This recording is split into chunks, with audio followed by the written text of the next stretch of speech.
Hello, everybody. Welcome back to another episode of the Scaling Brokerage Podcast. Today, we're here with John. John has been kind enough to give us some of his time, share some of his experiences in real estate. And I know as well, I saw from just a quick Google, there's with Alpine Realty. So I'll kick it off to John. Let him tell us a little bit about himself and his business over there.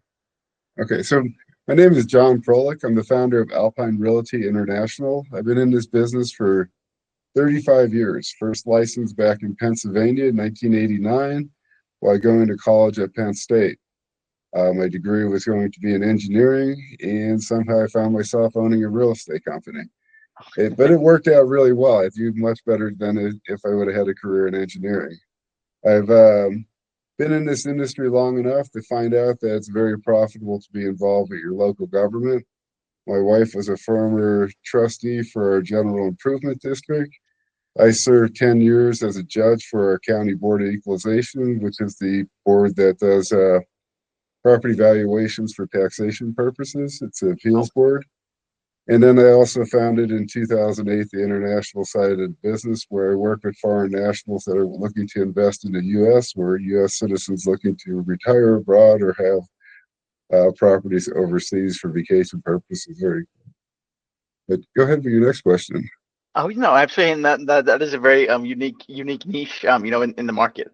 But Yeah. tell us a little bit about that. How did that come about? Where did you find yourself kind of getting your first foot in there?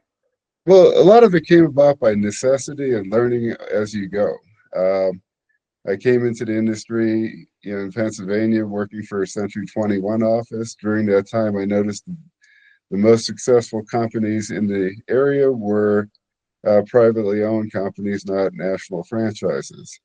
Um, Following that, when I moved to Tahoe in 1991 after college, worked for a Century 21 office here for a brief period of time, and then went to Nice. work for one of those independent companies that was successful within the area. And from there, moved on to eventually becoming the managing broker for a local Sotheby's. Found Oh, myself acquiring the Christie's Great Estates franchise for the Tahoe region.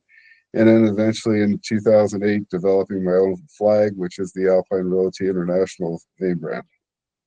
I love it. I love it. That's awesome. So, tell us a little bit about too. What was kind of that first step like? Creating your own brand. Creating your own business there.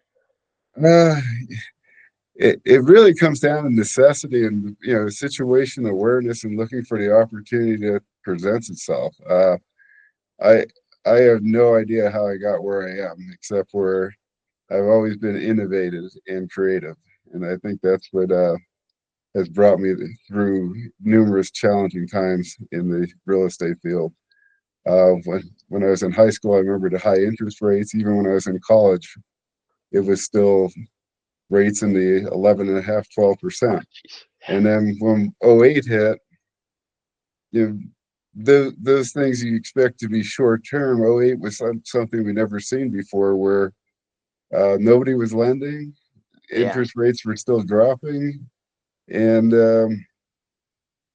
you couldn't plan for that. That was almost the death of a lot of companies at that Oh, point in yeah. time, where you're watching the calendar close in on your financial net worth of your business and your reserves. 3 years Abs- worth of reserves was gone in a matter of months because there was no ability to sell anything at that point in time.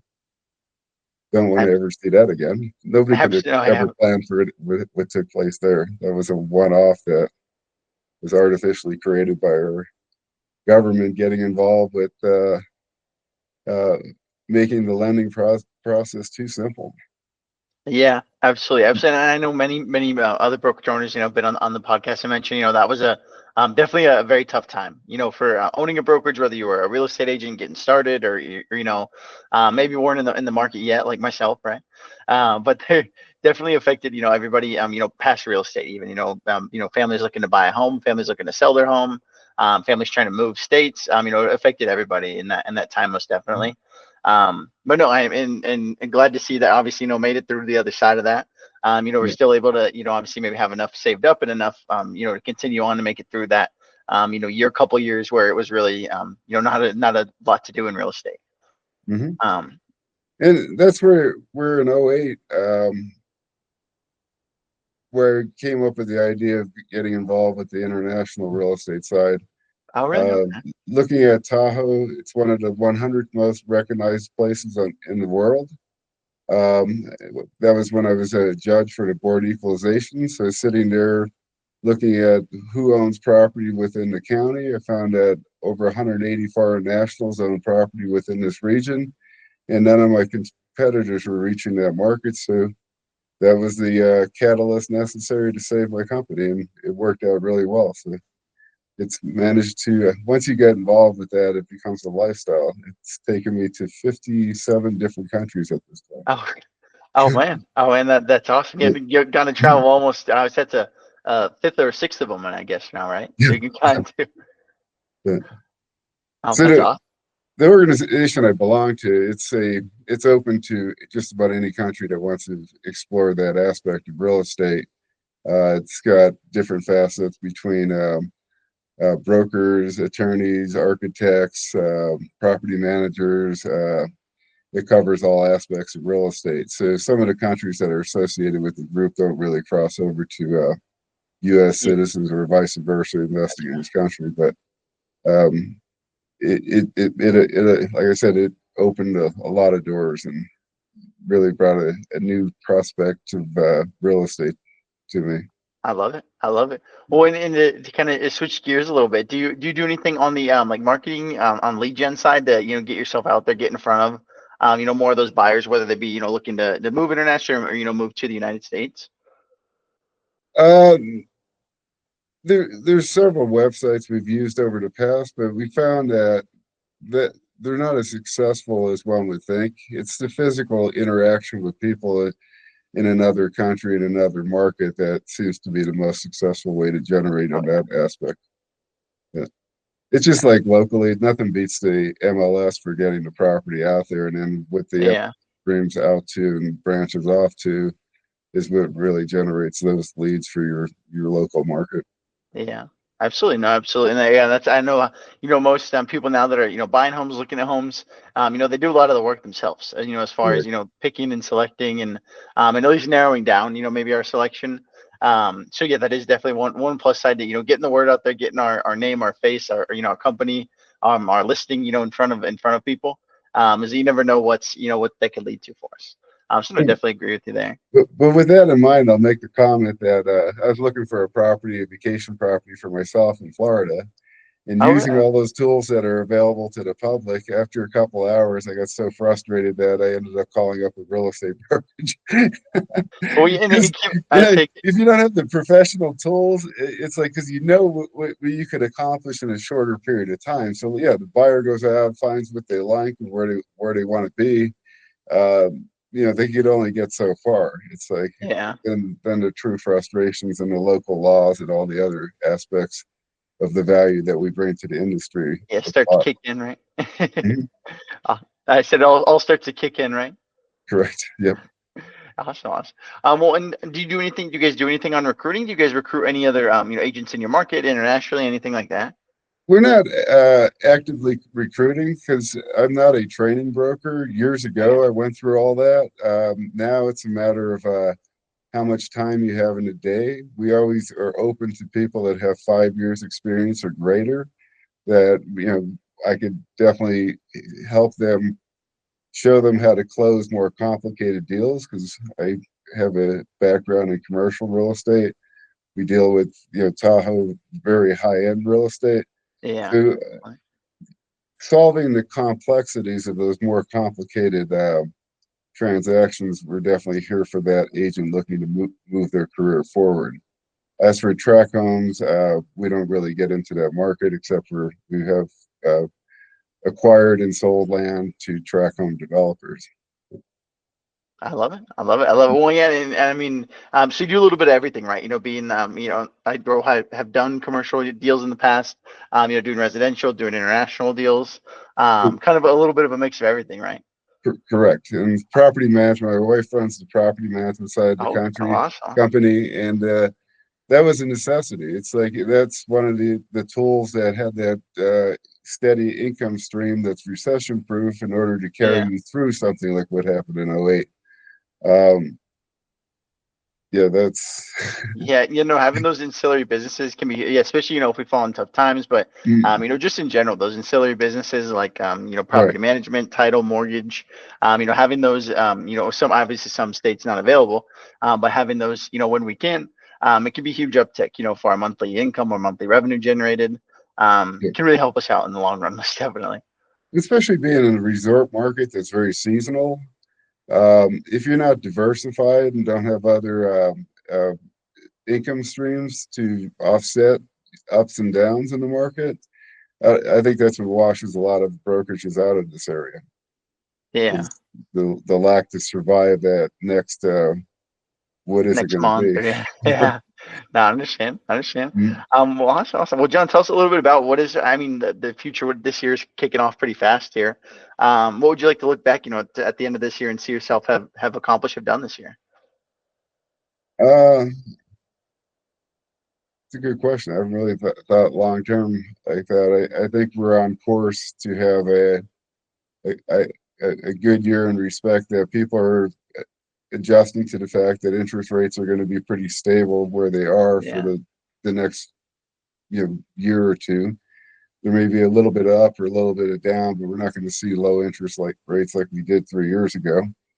Um, I think as for the price valuation of property, it's all built into the mix where labor costs are up, material costs are up, and that justifies the cost of existing structures. So people are getting more comfortable with that. My local yeah, market, I think the lack of inventory is what is holding us back from more sales. So once the snow is gone here, it's time to go out in the spring because it's difficult to sell it if you can't find it in the snow.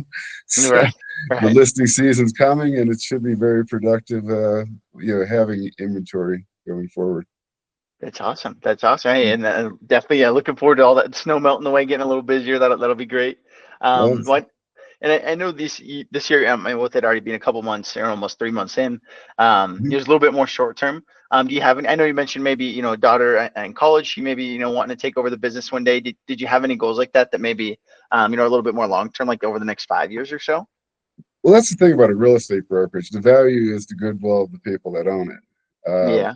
So I've been approached numerous times by other companies wanting to buy me out. It was always a win-win for them. I would stay on and work for a period of time, no compete clause, etc. Valuations are typically low compared to what you think your company's worth. So with that in mind, I have one daughter that's in law school, um, property law, Santa Clara, and hopefully she Oh, comes to the realization that you can make more in a real estate brokerage than you can in big law. We're pretty close to what you make in big law, but a regular general attorney of practice, I think we outperform that income wise.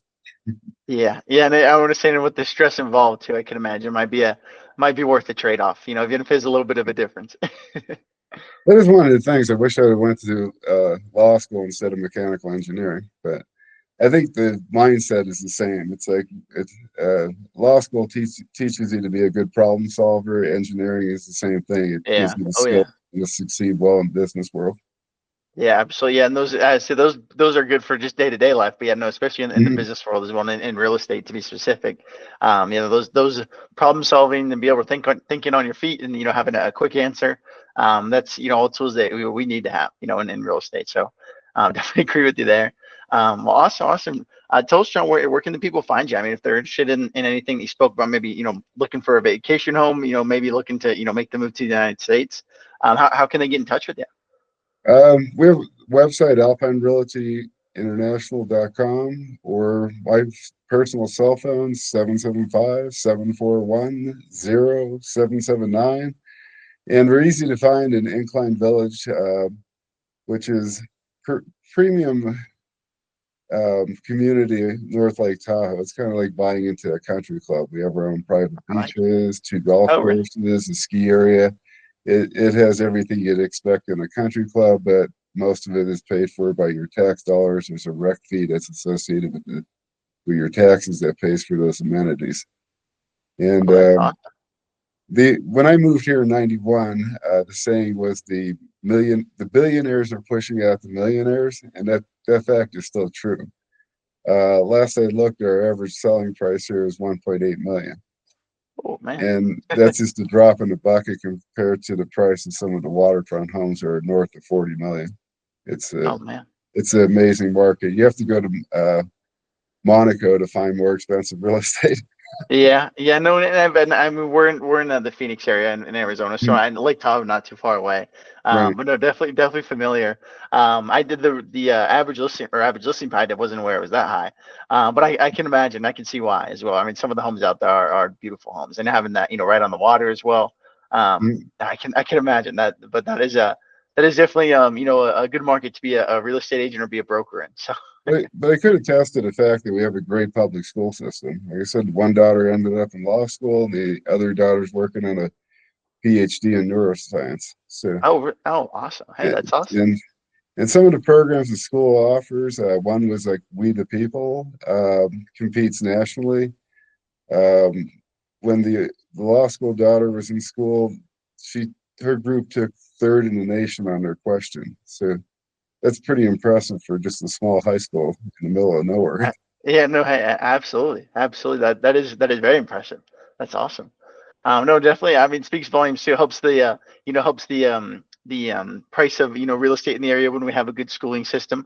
So that's awesome, and I'm glad that I'm sure that's definitely something we're able to share with those people that are looking to make the long term or the full term move, I should say, full time move over into the Lake Tahoe area. That's awesome. I mean, that's really good for anyone with young children, especially, right? Yes. Yeah, no, Awesome. it's a I wish I would have grown up in a place like this. Right. Hey, I know, Jay. If you got golf and you got a good place to go swim, you can't beat that, right? Right. Exactly. Awesome, awesome, John. Hey, well, I really appreciate you having me on today. Is there Mhm. anything else you wanted to anything else you wanted to link in, have the people find, like any websites, anything that I might have missed a couple minutes ago there? No, that's pretty much it. If and that's how I ended up here. I had a friend in college, a computer science whiz, helped him move to Milpitas, California, which is Silicon Valley, Yeah. and passed through Tahoe 89, 90 as a skier, and just was blown away when I seen the valley when I first came over the mountain from the California side into South Lake Tahoe. So 2 years later, yeah, it's amazing where life will take you. I had a urban geography class in college, did a census research study on this area, Oh, and really? then moved here 2 years later, and it's really worked out well. Oh man, that's awesome. That's how when it already had a little bit of a lay of the land too before with the consent. Yep. So that's awesome. We'll have everything linked down below for you guys. If you're interested in getting, like I said before, getting connected with John, in any facet, we'll have everything linked down below as far as emails, websites, and phone number there for you guys. But thank you again, John. I really appreciate you coming out today. Great. Thank you. I appreciate the time spent.